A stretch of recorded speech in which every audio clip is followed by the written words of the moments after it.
你的設備需要維修嗎？我們提供免費診斷。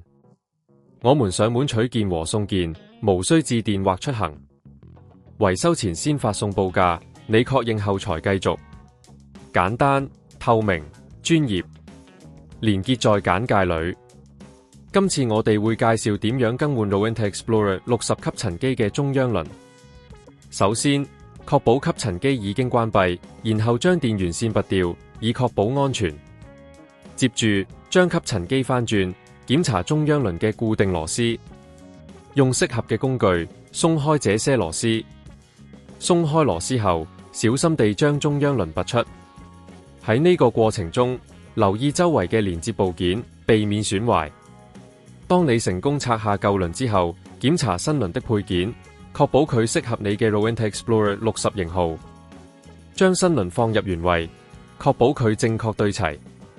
然後重新安裝螺絲，記得要確保螺絲擰緊，以免行駛期間出現鬆動。完成後，將吸塵機翻正，插上電源，進行測試，確保新輪運作正常。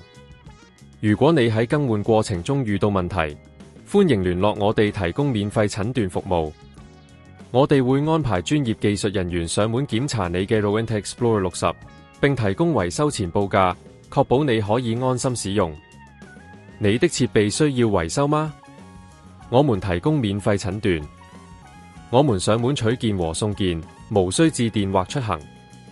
維修前先發送報價，你確認後才繼續。簡單、透明、專業。連結在簡介裏。